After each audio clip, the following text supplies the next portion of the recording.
Olá, seja muito bem-vindo, seja muito bem-vinda a mais um episódio do nosso programa e podcast Advogando em Direito Administrativo. Eu sou o professor Alexandre Maza e nesse programa e podcast nós discutimos as melhores estratégias e oportunidades de negócio para quem quiser começar do zero defendendo administrados em casos como concurseiros e direito à posse, que eu vou discutir hoje, desapropriação, licitação, contratos, enfim, todos os temas do direito administrativo.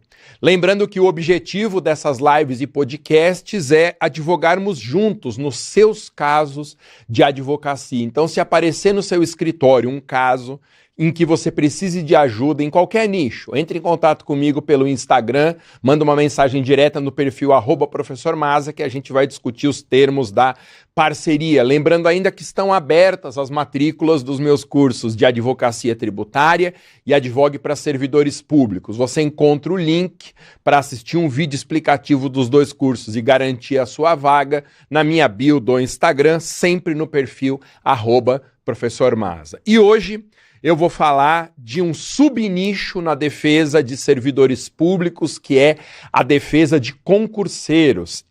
O mercado de concurseiros e servidores públicos é maior do que 70 milhões de potenciais clientes, segundo alguns cálculos da 70, em alguns lugares costuma-se falar também que pode chegar a 100 milhões de potenciais clientes. Então, é um mercado fantástico. Lembrando que servidores públicos formam o melhor perfil de cliente, por várias razões, especialmente porque os servidores costumam ter uma vida financeira melhor organizada, e aí eles podem pagar os nossos honorários com mais facilidade. Além disso, a gente consegue penhorar na fonte o recebimento do servidor com base no nosso contrato de honorários. Se ele não cumpriu o contrato, então o índice de inadimplemento é um índice menor em relação a outros clientes, e são demandas de massa em que a gente consegue, com a mesma peça, com o mesmo conhecimento, com as mesmas informações, advogar em escala para 10, 50, 100 clientes na mesma oportunidade. Outra coisa importante, o mercado de defesa de servidores é um oceano azul, como a gente costuma dizer.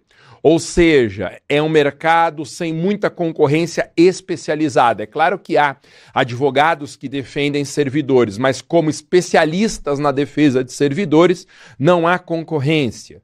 Lembro que Oceano Azul é uma expressão utilizada em marketing para se referir a um mercado com baixa competitividade, ao contrário do Oceano Vermelho, que é um mercado de altíssima competitividade. Essa analogia foi feita a partir de uma ideia muito simples. Você imagina uma baía, um pequeno espaço de mar com muitos tubarões.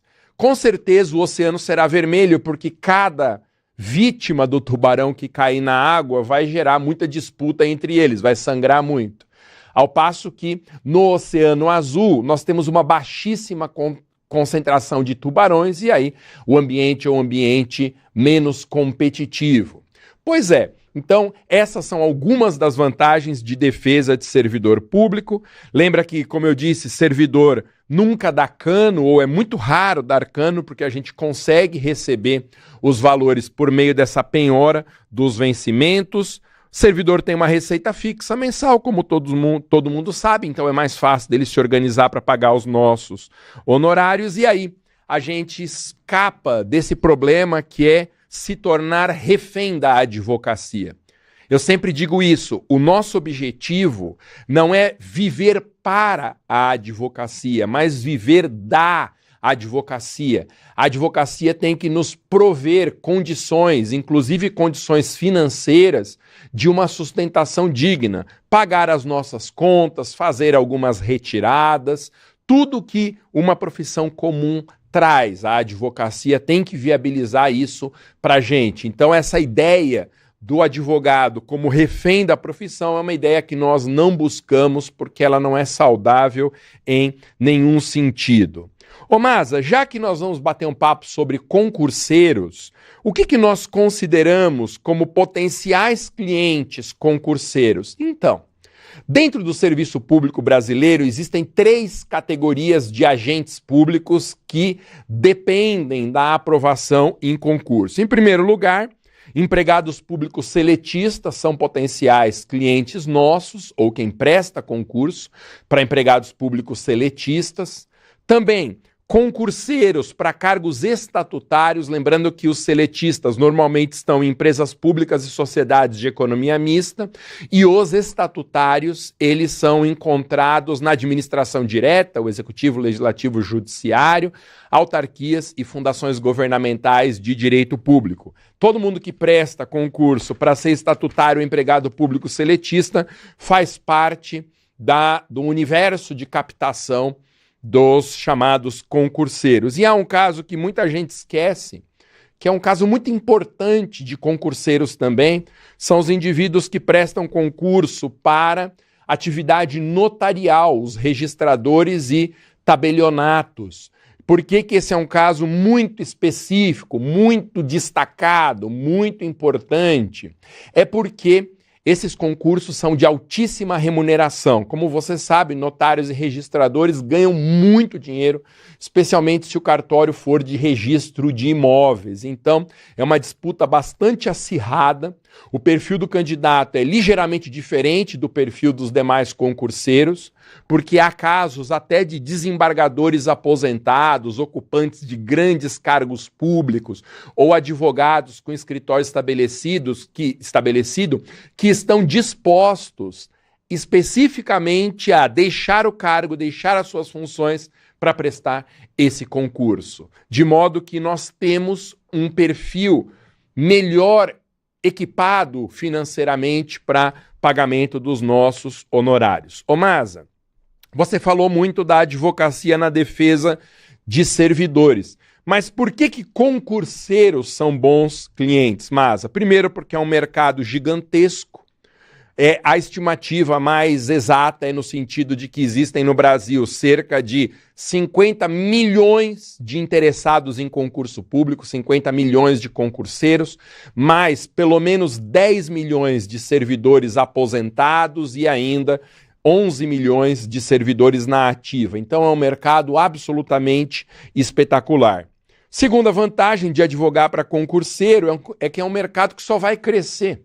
A disputa por um cargo público no Brasil tende a ser cada vez mais acirrada, porque todo mundo quer essa estabilidade financeira que o cargo público traz. Outra coisa, nós que saímos de uma faculdade de direito, tendemos a ter muitos conhecidos concurseiros, porque são pessoas que estudaram com a gente, que nós encontramos pelo meio do caminho na nossa jornada, então são potenciais clientes mais próximos do que o normal. Outra dica que eu sempre passo para quem quer fazer prospecção de concurseiros é procurar concurseiros que estão reunidos em comunidades do Facebook. Porque existem centenas de comunidades de Facebook feitas exclusivamente para pessoas interessadas em um cargo público específico. Eu lembro, por exemplo, uma comunidade muito conhecida no Facebook só de candidatos que vão prestar para a magistratura. Se você digitar no seu Facebook comunidade para concurseiros da magistratura, você vai ter acesso a essa comunidade. E aí, desde que não seja feito de forma muito ostensiva, é possível fazer alguma divulgação de causas de interesse de concurseiros nessas comunidades, sem gastar um centavo com esse anúncio. A defesa de concurseiros também é um oceano azul, eu diria que é o oceano mais azul de todos, porque eu conheço no Brasil um escritório, apenas especializado na defesa de concurseiros, que é o escritório do meu querido amigo, professor Euro Júnior, no Distrito Federal. O Distrito Federal é a capital brasileira do concurso público, por razões óbvias. Mas fora esse, eu não conheço um segundo escritório especializado em concurseiros. Então, é um mercado inteiro por ser conquistado. Muito bem. Ô Maza, me fale então de oportunidades de negócio na defesa de concurseiros. Quais são, Maza, as grandes causas na defesa de concurseiros? Pois é, eu separei aqui algumas das mais importantes. Eu vou deixar por último direito à posse, que é o título da nossa conversa de hoje. Vou mencionar algumas outras oportunidades e depois eu volto para falar do direito à posse. Em primeiro lugar, cláusulas editalícias inconstitucionais, especialmente regras previstas no edital que restringem a participação de certos candidatos. E já há orientação maciça da nossa jurisprudência no sentido de que o princípio da isonomia é que deve inspirar o estabelecimento de condições para quem quer participar de um concurso público. Então, para dar aqui alguns exemplos, candidato tatuado. É muito comum, principalmente em concursos, para as polícias, o edital proibir que o candidato porte uma tatuagem. Ô Massa, mas como que vai descobrir se o candidato tem tatuagem ou não? No exame médico que antecede a posse. O Supremo já disse que impedir candidatos tatuados de participar de concurso é uma violação ao princípio da isonomia. É uma cláusula que, se prevista, a gente consegue afastar normalmente pela impetração de um mandado de segurança. Outro caso são os famosos requisitos etários, né? Os requisitos de idade para participação em concursos públicos. É preciso analisar com muito cuidado qual é a hipótese, se é uma idade mínima exigida ou uma idade máxima exigida, porque também são cláusulas que violam o princípio da isonomia. Existem muitos cargos que exigem também uma aprovação num teste físico. E isso precisa ter uma relação muito direta com a função que vai ser desempenhada pelo servidor público. É claro que para alguém ser policial é preciso que tenha um condicionamento físico mínimo. Agora, para cargos que não exigem um dispêndio de energia física tão grande assim, é uma previsão inconstitucional. Então, para o concurso de policial militar, essa aprovação faz sentido, policial civil, policial federal. Agora, para a magistratura, para o Ministério Público, já não tem sentido isso, porque são tarefas que vão ser desempenhadas quase sempre com o agente público sentado, tanto faz se a pessoa tem uma capacidade física mínima ou não. Então perceba, são exemplos de cláusulas editalícias inconstitucionais. Ô Masa, mas o juiz vai deferir uma liminar como essa? O nosso papel é tentar. Nós somos advogados, não somos juízes. Então a nossa função é realizar uma defesa intransigente dos interesses do nosso cliente. Então, se vai dar certo ou não depende só da gente. E o cliente sabe, na verdade, que não depende só da gente. Porque ainda mais alguém que pleiteia a aprovação num concurso público, a pessoa tem informações mínimas nesse sentido, tá? São pessoas melhor informadas do que os clientes comuns. Legal, portanto, que você registre essa primeira oportunidade de negócio. Uma outra oportunidade de negócio bastante importante é a discussão sobre a validade de algumas questões de prova. Nós sabemos que as bancas, elas têm muita dificuldade em elaborar questões que sejam tidas como objetivas, cujo gabarito não desperte discussões. O direito comporta muitas interpretações distintas, como você bem sabe tanto quanto eu. E às vezes a questão é feita de modo que não dá para você cravar que uma alternativa é correta, apenas uma, ou que uma é falsa, apenas uma, sem que isso resvale em discussões doutrinárias e jurisprudenciais importantes. Eu tenho para mim, inclusive, que questões de prova feitas com base em um único autor, um único doutrinador, elas violam o princípio da isonomia, porque elas privilegiam quem teve a oportunidade de estudar pelo material daquele autor em detrimento de pessoas que estudaram por outros materiais. Meu Deus, isso é uma violação, para mim, clara do princípio da isonomia. E tem questões que são elaboradas de forma errada mesmo. O cara que fez errou, ele usou um dispositivo que já não vigora mais, jurisprudência que já é uma jurisprudência antiga, ou questões que são profundamente divergentes na doutrina. Por exemplo, eu lembro um tema de direito administrativo que é o conceito de entidades paraestatais. Existem no Brasil nada menos do que 10 correntes diferentes de doutrina sobre o que consiste uma entidade parafiscal.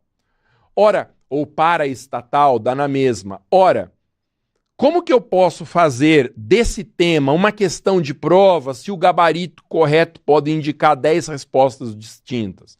Então, as bancas, elas normalmente não se atentam para essa questão da divergência doutrinária ou da opinião sustentada em um único autor. Para nós, advogados de concurseiros, essa é uma oportunidade de negócio.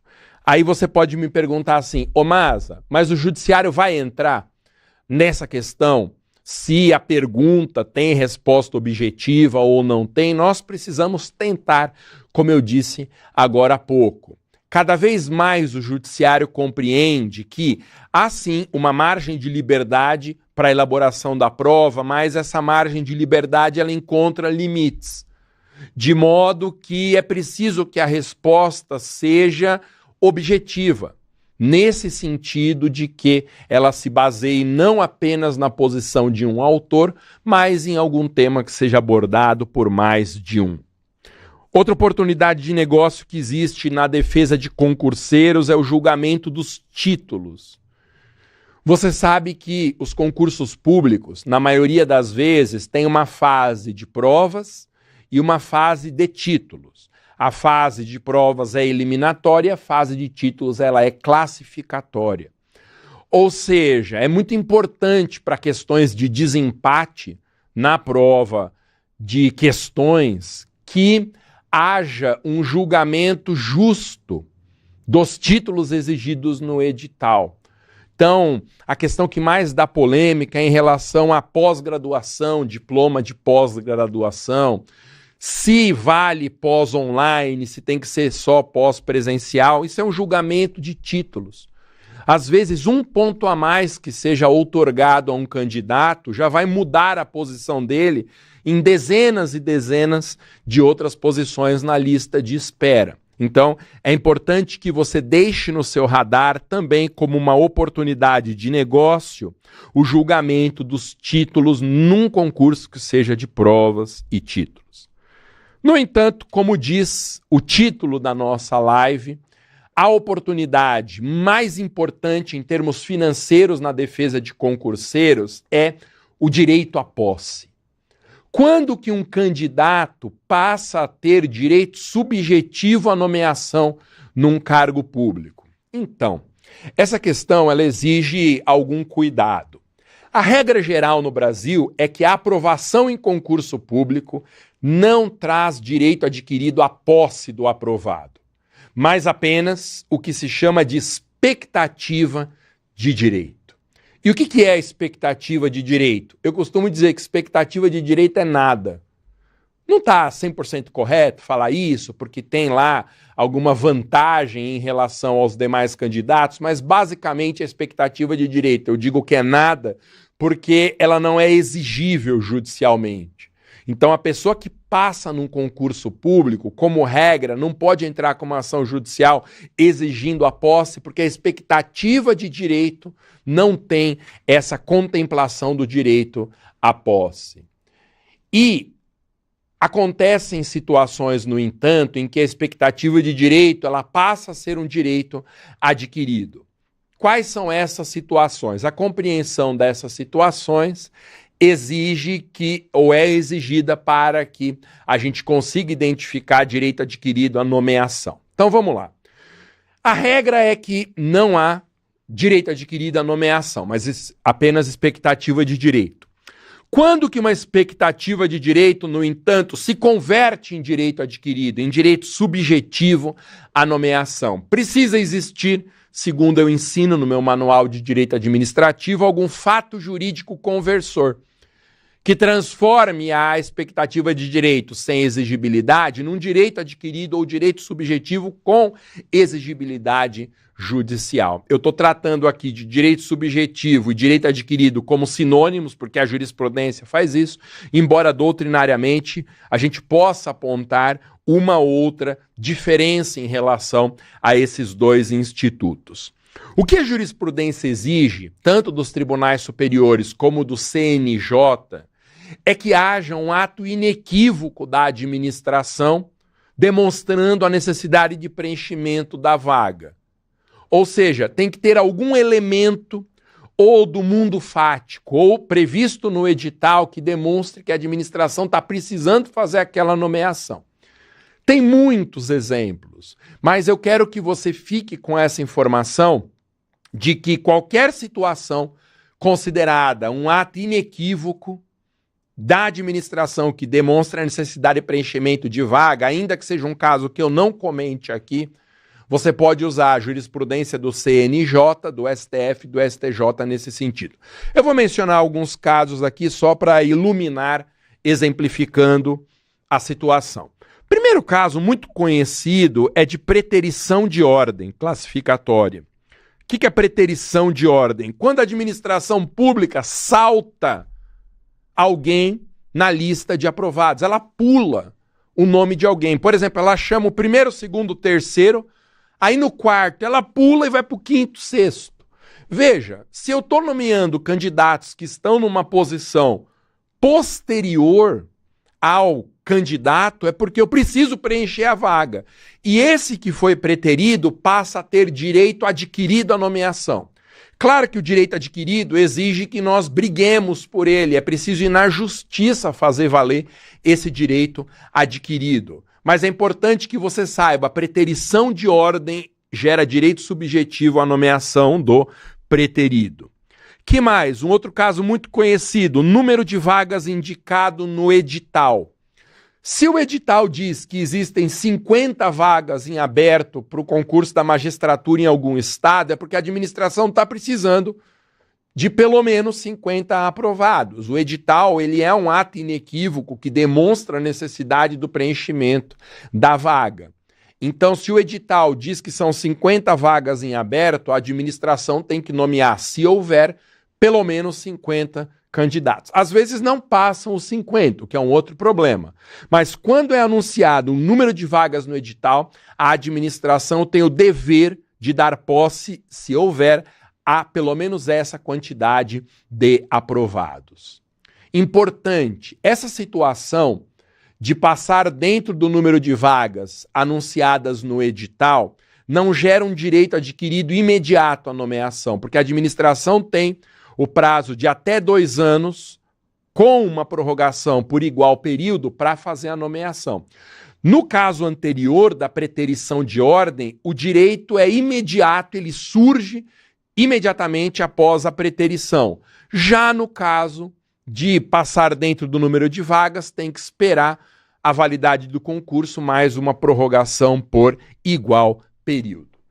Tem outros casos também. Imagine alguém que está aprovado, não foi chamado ainda, está lá na posição 1, na posição 2, para nomeação, e aí a administração, mesmo com esses candidatos aprovados, faz uma requisição de servidor de outro órgão para exercer a mesma função do concurso. Cara, se eu estou requisitando alguém para preencher aquele posto, é porque eu estou precisando de alguém. E quem que eu tenho que chamar? A pessoa que está na fila de espera de um concurso dentro da validade. Esse é um outro caso muito importante. Tem uma outra situação que é uma grande palhaçada, me desculpe aqui usar a expressão um pouco vulgar, mas é uma palhaçada da administração. Você abre concurso, cobra a taxa de inscrição, porque tem muito concurso que é feito só para arrecadar dinheiro, verdade seja dita aqui, e aí eu crio uma expectativa nos interessados naquele cargo ao preenchimento de tantas vagas. Aí a administração aprova os candidatos, não chama, mas faz contratação temporária. O que é isso? Isso é uma brincadeira, isso é um circo, com todo respeito ao pessoal de circo, uma palhaçada. Ué, se você abrir o concurso, fez as pessoas pagarem a taxa de inscrição, as pessoas foram lá, realizaram a prova, esperaram a divulgação do resultado, pelo amor de Deus, contratação temporária para o mesmo cargo. E eu vou dizer, o estado de São Paulo aqui é o campeão mundial dessa palhaçada. Você abre, por exemplo, concurso para professor da rede estadual de ensino, as pessoas se matam para conseguir uma aprovação, despendem dinheiro, energia, tudo o que prestar um concurso público envolve. Aí a administração chama os aprovados e diz assim, eu não vou te dar posse não, mas você não quer trabalhar por 6 meses? Cara, se você está chamando temporariamente pessoas para exercer a função pública, é porque precisa, por ato inequívoco, do exercício daquela atividade. É um ato inequívoco que demonstra a necessidade do preenchimento de cargos. Então perceba, mencionei aqui apenas alguns exemplos, são tantos e tantos, por isso que eu falei. O ideal é você guardar a ideia de que qualquer ato inequívoco da administração que demonstre a necessidade do preenchimento da vaga transforma uma expectativa de direito em direito adquirido à posse. Portanto, em conclusão, nós podemos advogar para concurseiros, eles são pessoas em uma quantidade fantástica no nosso país, pelo menos 50 milhões de pessoas prestando concurso público atrás da estabilidade que um cargo público pode trazer e com todas as vantagens que eu comentei, especialmente nessas oportunidades aqui. Muito bem. Esse foi mais um episódio do nosso programa e podcast Advogando em Direito Administrativo. Lembrando que o objetivo desses conteúdos aqui é advogar nos seus casos. Eu quero ganhar dinheiro junto com você, eu quero advogar junto com você nos casos do seu escritório. Então, sempre que aparecer uma causa no seu escritório e você sentir necessidade de alguma ajuda por qualquer razão, entre em contato comigo pelo meu Instagram, o perfil é @professormaza, que nós vamos discutir se a parceria faz sentido. Não é todo o caso em que a parceria vai dar certo, tem alguns pressupostos, eu sempre gosto de lembrar. Primeiro, já tem que ter o caso no escritório, eu não consigo fazer parceria para casos futuros. Depois, tem que ter uma remuneração no mínimo da tabela da OAB para a gente receber de imediato. Eu não consigo fazer parceria para recebimento futuro. Outra característica muito importante, não pode ser no êxito. Eu não consigo fazer parceria de causas no êxito. Tem que ter algum recebimento imediato. Com essas características, em princípio eu tenho interesse na parceria, mas sempre tem que analisar no caso a caso. Aproveite, você que me assiste, você que me ouve, para fazer a matrícula nos cursos de advocacia da minha escola. Nesses cursos eu te ensino a ganhar dinheiro defendendo contribuintes e servidores públicos. E aí, quando tudo der certo para você, você entra em contato comigo para a gente discutir os termos de eventuais parcerias. O link para você assistir vídeos meus explicativos desses 2 cursos, o link você encontra também na minha bio do Instagram. Aproveita para me seguir lá, meu perfil é @professormaza, mande uma mensagem direta, sou eu mesmo que acesso, eu não tenho uma equipe que use minhas redes sociais para divulgação, sou eu mesmo, e aí a gente vê se vai dar certo. Não asseguro que a parceria vai sair, porque depende desses requisitos, de uma análise do caso a caso, mas eu estou aqui, neste momento, falando para você, porque o objetivo é advogar nas suas causas. Para isso, se capacite em tributário e defesa de servidor, se matriculando agora em um dos meus cursos. Então, esse foi mais um episódio do programa e podcast Advogando em Direito Administrativo. Importante, semana que vem nós não teremos